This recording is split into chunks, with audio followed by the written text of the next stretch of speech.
Good morning all of you. स्वागत है आप सभी का एक बार फिर से महात्मा गांधी पीजी कॉलेज के ऑनलाइन क्लासेस में। हम पढ़ रहे हैं बीए फर्स्ट ईयर की ज्योग्राफी, जिसके अंतर्गत फिजिकल ज्योग्राफी का अध्ययन कर रहे हैं।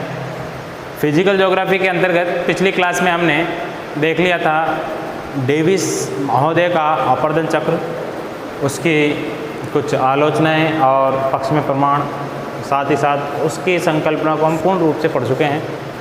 अब उसके साथ साथ एक विद्वान और हुए हैं जिन्होंने उसकी आलोचना की थी, उनका नाम है वाल्टर पेंक। क्या नाम है? Walter Penck. इन्होंने भी अपना एक आवर्धन चक्र दिया है।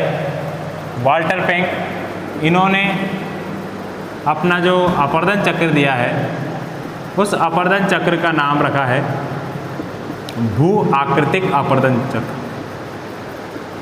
भू आकृतिक आवर्धन चक्र। जबकि डेविस के आवर्धन चक्र का क्या नाम था? भौगोलिक आवर्धन चक्र। और इनका क्या है? भू आकृतिक, जियोमॉर्फिक, और वो जियोग्राफिक। ठीक है, ये थोड़ा सा इनमें माइनर अंतर है।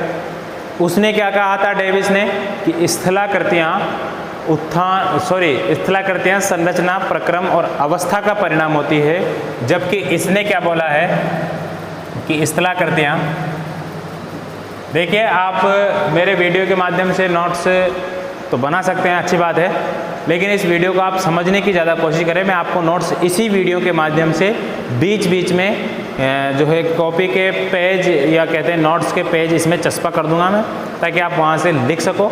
यहाँ पे देखिए एक लेक्चरर का काम होता है केवल लेक्चर देना, समझाना, ना कि कुछ लिखाना। अगर हम लिखाते हैं तो यहाँ पे बहुत ज़्यादा अपना टाइम जो ख़राब होता है। इस वजह से मैं ये नहीं चाहता कि आप ज़्यादा से ज़्यादा लिखाऊं। मैं चाहता हूँ कि ज़्यादा से ज़्यादा आपकी चीज़ें समझ में आए। लिखने के लिए आपको किताबें काफ़ी है, पढ़ने के लिए आपको काफ़ी सारी किताबें हैं, बुक्स है। आपको मैं नोट्स इसके माध्यम से प्रोवाइड करा दूँगा। इसको आप समझ लीजिए, ठीक है।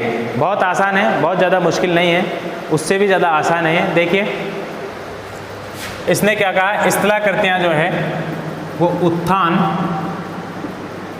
और निम्नीकरण का परिणाम है। किसका? उत्थान और निम्नीकरण का परिणाम है। उसने 3 चीज़ मानी थी, इसने 2 चीज़ मानी है, एक तो उत्थान और एक निम्नीकरण। उत्थान कहते हैं किसी भी भूभाग के ऊपर उठने को, और निम्नीकरण कहते हैं किसी भी स्थान के नीचे बैठने को, यानी कि धीरे धीरे समतल होने को। तो इसने क्या बोला? उत्थान और निम्नीकरण का जो है परिणाम माना है किसको? स्थलाकृतियों को। ठीक है। दूसरी इंपॉर्टेंट बात क्या कही है इसने? ढाल को महत्व दिया है। ढाल को महत्वपूर्ण माना है इसने, जबकि उसने ढाल को महत्वपूर्ण नहीं माना था। आप यहाँ से नोट्स ना बनाएं, ये मैं आपको मोटी मोटी इसकी बातें बता रहा हूँ ताकि आपको चीज़ें समझ में आ जाए। ठीक है। इसकी ग्राफीय प्रदर्शन और आलोचनाएं वगैरह मैं आपको सभी इस वीडियो के माध्यम से बता दूंगा, और जो लिखने की चीज़ें आपके नोट्स जो आप तैयार करना चाहते हो, वो नोट्स में आपको इसी वीडियो के माध्यम से आपको बतला दूंगा। ठीक है। बीच बीच में आपको नोट्स मिले जाएंगे, उसको आप उतारते रहिए। ठीक है। इसके अलावा इनकी जो ये संकल्पना थी, ये कब प्रकाशित हुई? देखिए उसकी तो हुई थी 1899 के आसपास, इनकी हुई थी 1924 में। कब हुई? इनकी मृत्यु के बाद 1924 में इनकी एक पुस्तक थी। उस पुस्तक का नाम भी लिख लीजिए आप, डायमॉर्फोलॉजी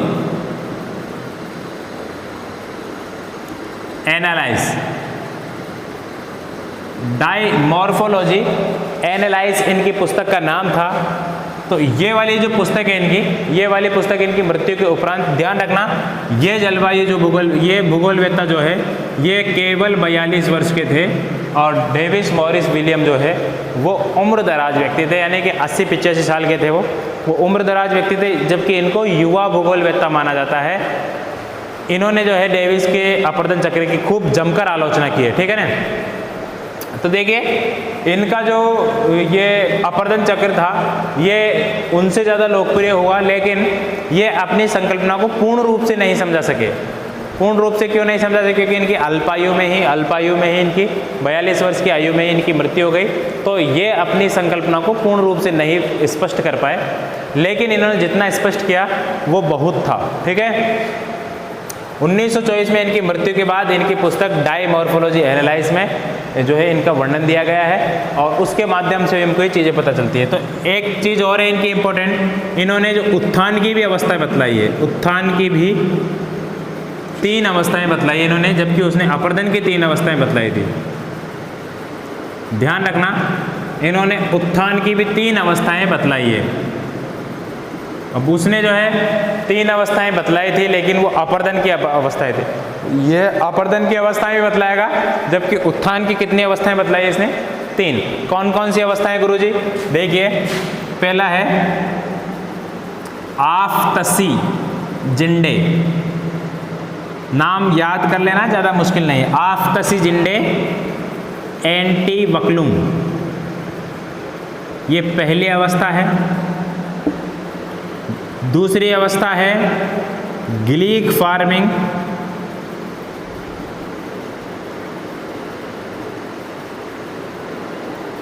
एंटीवक्लुम, ग्लीक फार्मिंग एंटीवक्लुम। और तीसरी अवस्था है आबतसी जिंडे, आबतसी जिंडे एंटीवक्लुम। ये 3 अवस्थाएं इन्होंने मानी है, किसकी? उत्थान की। आफ़्तसी जिंडे एंटीवक्लुम, ग्लीक फार्मिंग एंटीवक्लुम, आबतसी जिंडे एंटीवक्लुम। ध्यान रखना, ये 3 अवस्थाएं इन्होंने अपने अपर्दन चक्र की मानी है, जो किसकी है? किसी भी स्थलाकृति के उत्थान की अवस्थाएं हैं। ठीक है, 3 अवस्थाएं। देखिए, इस अवस्था में क्या होता है? उत्थान बहुत ज़्यादा तेज गति से होता है और अपर्दन कार्य शून्य होता है, लगभग बहुत कम होता है। इन्होंने एक इम्पोर्टेंट बात और कही है कि ये भी बात आप इससे पहले नोट कर लीजिएगा, बहुत ज़्यादा इम्पोर्टेंट बात है कि स्थलाकृतियों में उत्थान के साथ अपर्दन कार्य शुरू हो जाता है। यह इनकी प्लस पॉइंट था, बहुत ज़्यादा इनकी संकल्पना में सबसे ज़्यादा प्लस पॉइंट की बात रही तो यही रही कि उत्थान के साथ अपर्दन कार्य शुरू होता है, जबकि डेविस ने क्या कहा? उत्थान के बाद अपर्दन कार्य शुरू होता है। तो ये इंपॉर्टेंट बात है, इस बात को आप ध्यान रखिएगा, उत्थान के साथ ही अपर्दन कार्य शुरू हो जाता। तो आफ़्तसी जिंडे एंटीवक्लुम में क्या होगा? बहुत तेज गति से किसी स्थलाकृति, किसी भू आकृति का, किसी भूखंड का उत्थान होगा और उत्थान के साथ धीमी गति से उस पर अपर्दन कार्य शुरू हो जाएगा। दूसरी परिस्थिति में क्या होगा? अपर्दन कार्य धीमा हो जाएगा और उसी के साथ साथ जो है उत्थान कार्य धीमा हो जाएगा और अपर्दन कार्य भी उसी के साथ साथ, यानी कि यहाँ पर शिखरीय उच्चता भी नहीं पाई जाएगी, शिखरीय निम्नता भी मध्यस्थता पाई जाएगी। ठीक है, क्षैतिज जो है अपर्दन कार्य होगा, यानी कि जितना उत्थान होगा उतना ही अपर्दन कार्य हो जाएगा। तीसरी अवस्था इन्हें उत्थान की तीसरी अवस्था में क्या होया? आफ़्तसी जिंडे एंटीवक्लुम में आफ़्तसी जिंडे एंटीवक्लुम उत्थान बहुत धीमी गति से होगा और अपर्दन कार्य तेज गति से शुरू हो जाएगा। यहाँ पे 3 अवस्थाएं बतलाइए, आफ़्तसी जिंडे, ग्लीक फार्मिंग, आबतसी जिंडे। बस इन दोनों में अंतर है, इसमें फ है, इसमें ब है। आफ़्तसी जिंडे एंटीवक्लुम, ग्लीक फार्मिंग एंटीवक्लुम, आबतसी जिंडे एंटीवक्लुम। ये जर्मन भाषा की शब्दावलियाँ हैं, ये जर्मन भाषा के शब्द हैं, इनको ऐसे कैसे इनकी संकल्पना में रख दिया गया है। ठीक है, ये तो थी इनकी उत्थान की 3 अवस्थाएं। अब है इनकी अपर्दन की 3 अवस्थाएं। अपर्दन की अवस्थाएं, अपर्दन की अवस्थाएं उसने कितनी मानी थी? 3, और इसने कितनी मानी है? 5। कौन कौन सी मानी है गुरुजी? बाल्यावस्था, दूसरी युवावस्था, तीसरी पूर्व प्रौढ़ावस्था, चौथी उत्तर प्रौढ़ावस्था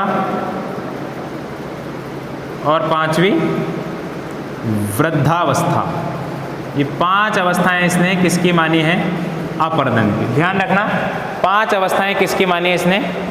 अपर्दन की। पहली अवस्था बाल्यावस्था, दूसरी अवस्था युवावस्था, तीसरी अवस्था पूर्व प्रौढ़ावस्था, चौथी अवस्था उत्तर प्रौढ़ावस्था, 5वीं अवस्था वृद्धावस्था। 5 अवस्थाएं मानिए। पहली अवस्था में अपर्दन कार्य बहुत धीमी गति से, जो बच्चा होता है बहुत धीमी गति से जो है उसका उत्थान होता है, तो बाल्यावस्था बतलाया है। युवावस्था दूसरी अवस्था में ये थोड़ी तेज गति से जो है अपर्दन कार्य करना शुरू कर देगा।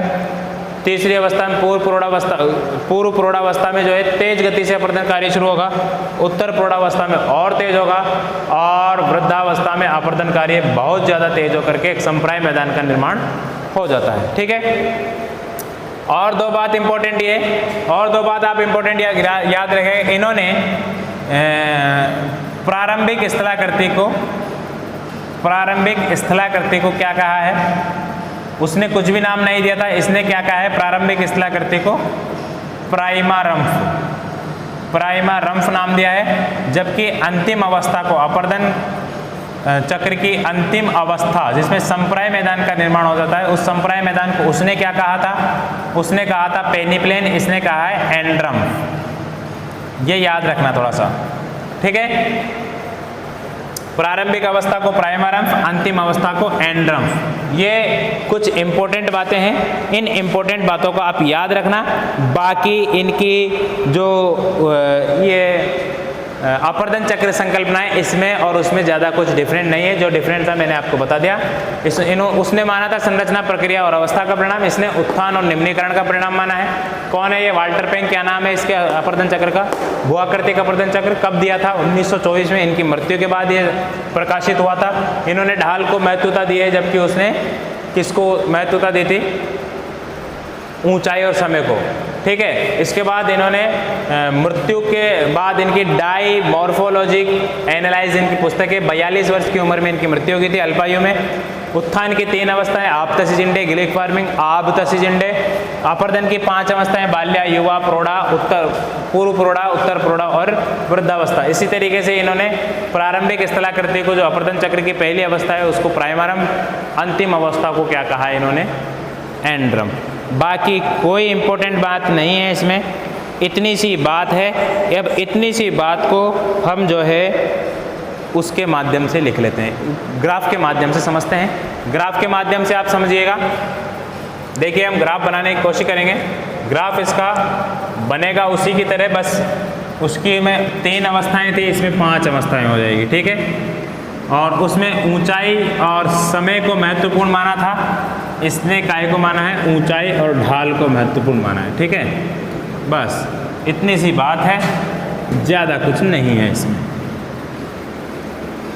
चलिए साहब,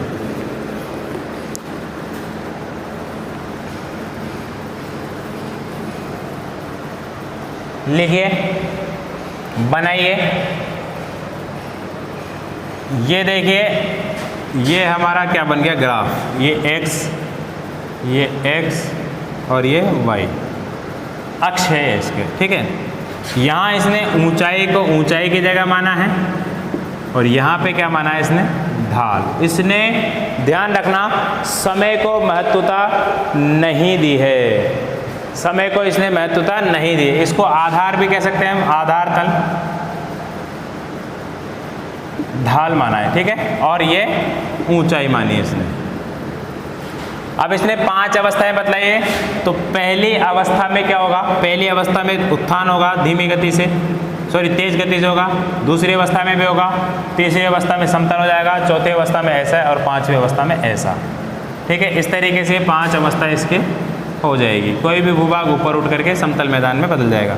ये शिखरीय उच्चता को दर्शाएगा। दूसरा ये है शिखरीय निम्नता को दर्शाएगा। ठीक है, और ये लीजिए भाई, ये पहली अवस्था, ये दूसरी अवस्था, ये तीसरी अवस्था, ये चौथी अवस्था। प्रथम अवस्था, द्वितीय अवस्था, तृतीय अवस्था, पूर्व प्रौढ़ा, उत्तर प्रौढ़ा, और ये वृद्धावस्था। इसने प्रारंभिक अवस्था को क्या कहा? प्राइमरम्फ। अंतिम अवस्था को क्या कहा? एंड्रम्फ। ठीक है, और इसको क्या कहा इसने? शिखरीय उच्चता। शिखरीय उच्चता। और इसको क्या कहा इसने? शिखरीय निम्नता। अब देखिए, इनमें क्या होता है, थोड़ी सी बातें और देख लेते हैं। पहली अवस्था, दूसरी, तीसरी, चौथी, 5 अवस्थाएं बतला दी इन्होंने।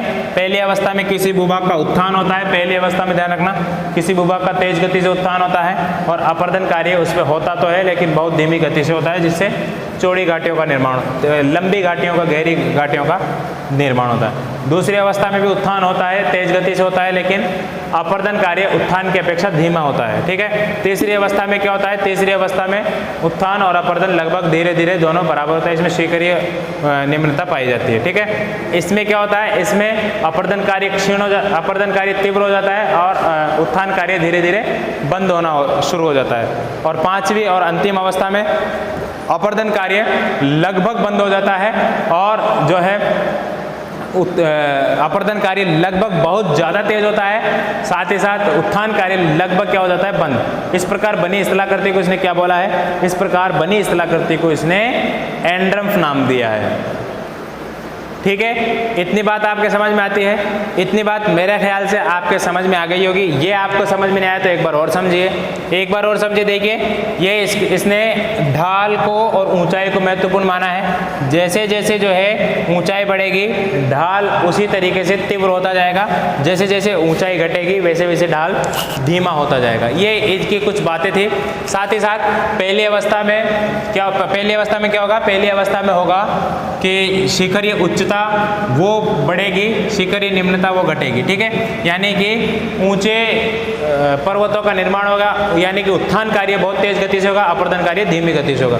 दूसरी अवस्था में भी अपर्दन कार्य धीमी गति से होगा लेकिन उत्थान उससे तेज होगा। तीसरी अवस्था में दोनों बराबर होगा। चौथी अवस्था में अपर्दन कार्य तेज हो जाएगा उत्थान की अपेक्षा, और पांचवी अवस्था में अपर्दन कार्य बहुत तेज हो जाएगा और अपर्दन कार्य के फलस्वरूप एक समतल मैदान का निर्माण हो जाएगा, और साथ ही साथ जो उत्थान कार्य है वो लगभग न्यून या नगण्य रह जाएगा। ठीक है। ये इनकी कुछ ग्राफीय प्रदर्शन के माध्यम से इन्होंने शिखरीय उच्चता और शिखरीय निम्नता, ये अक्सर हमको परेशान करती है कि सर ये क्या है। कुछ नहीं है ये। देखिए, जैसे कोई पहाड़ी होती है, ये पहाड़ी है, तो पहाड़ी में ये शिखरीय इसकी उच्चता होती है, ये निम्नता होती है। तो इसी तरीके की यहाँ पहाड़ियों का निर्माण होता है, तो पहाड़ियों के निर्माण में ये इसका नीचे वाला तल है, ये सबसे ऊंचा वाला तल है। इस तरीके से इसको शिखरीय उच्चता, शिखरीय निम्नता कहते हैं। ठीक है। तो ज़्यादा इंपॉर्टेंट बातें इसमें नहीं है। अब इन दोनों की अगर तुलना करते हैं हम, या इसके पक्ष विपक्ष में प्रमाण देखते हैं, तो जो उसकी खासियत है डेविस की, वो इसकी आलोचना हो जाएगी, और जो इसकी आलोचना है वो उसकी खासियत हो जाएगी। ठीक है। और तुलना करेंगे तो दोनों का, अभी हमने आपको बहुत सारी चीज़ें बताई, तुलनात्मक अध्ययन देख लेते हैं इसका तुलनात्मक अध्ययन देख लेते हैं। इधर देख लेते हैं हम डेविस और इधर लिख देते हैं हम पेंक। दोनों की क्या करेंगे हम, तुलना। डेविस और पेंक के अपर्दन चक्र का तुलनात्मक अध्ययन कीजिए, प्रश्न आ सकता है। ठीक है। तो दोनों का ग्राफ बनाना है आपको, दोनों का ग्राफ बना करके इस तरीके से बनाना है, तुलना करनी है। तो तुलना करने में डेविस के पहली बात क्या है, संरचना, प्रक्रिया और अवस्था को महत्वपूर्ण माना है। ठीक है। और इसने किसको माना है, इसने माना है उत्थान और निम्नीकरण को। इसने डेविस के त्रिकूट है ये, और इसके ये दो ही बात है। इसने जो है अपनी संकल्पना में समय व ऊंचाई को महत्व दिया है, और इसने किसको दिया है, ऊंचाई व ढाल को महत्व दिया है। ये इसकी जो है क्या हो गई, एक दूसरे की तुलना हो गई। तीसरा, इसने भौगोलिक अपर्दन चक्र कहा है अपनी संकल्पना को, भौगोलिक अपर्दन चक्र, और इसने क्या कहा है, भू आकृतिक अपर्दन चक्र कहा है। येलो सब तीसरी होगी। चौथी करीजिए। चौथी, इसने जो है उत्थान की कोई अवस्था नहीं मानी, उत्थान की कोई अवस्था नहीं बताई, और इसने जो है उत्थान की 3 अवस्थाएं बतलाई है, और इसने जो है अपर्दन की 3 बताई है, अपर्दन की 3 अवस्था बतलाई है इसने, और इसने अपर्दन की 5 अवस्थाएं बतलाई है। ठीक है। और इसके अलावा इसने, हाँ बहुत इंपॉर्टेंट बात है ये, इसने समप्राय मैदान को क्या कहा है? समप्राय मैदान को पेनिप्लेन नाम दिया है, और इसने समप्राय मैदान को क्या नाम दिया है? इसने समप्राय मैदान को नाम दिया है एंड्रम्फ।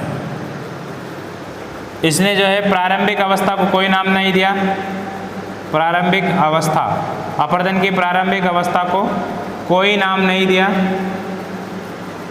और इसने क्या बोला है उसको? प्राइमारम्फ। ठीक है, तो ये इनकी कुछ इम्पोर्टेंट बातें थी जो इन दोनों की संकल्पनाओं को एक दूसरे से अलग करती है। बाकी बात यह है कि डेविस के जो भौगोलिक अपर्दन चक्र है वो इम्पोर्टेंट है। इनका जो भौगोलिक अपर्दन चक्र है, हालांकि इन्होंने भी बातें बिल्कुल सही बताई है, लेकिन इनकी अल्पायु में मृत्यु हो जाने के कारण ये अपनी संकल्पना को जिस तरीके से बताना चाहते थे, जिस तरीके से शुरुआत की थी इन्होंने, उस तरीके से अपनी संकल्पना का ये अंत नहीं कर पाए। इसका विश्व भूगोल को बहुत ज़्यादा अफसोस है। ठीक है, आपको ये उम्मीद करता हूँ समझ में आई होगी। आपके बीच बीच में जो नोट्स आ रहे हैं, उन नोट्सों के माध्यम से आप अपना कार्य कर सकते हैं। आप अपनी कॉपी में इसको उतार सकते हैं। तुलनात्मक अध्ययन करना चाहो तो कर लीजिए, नहीं तो नोट्सों में जैसे आपको बताया गया वैसे आप कर लीजिए। ठीक है, मिलेंगे अगले वीडियो के साथ। तब तक के लिए नमस्कार।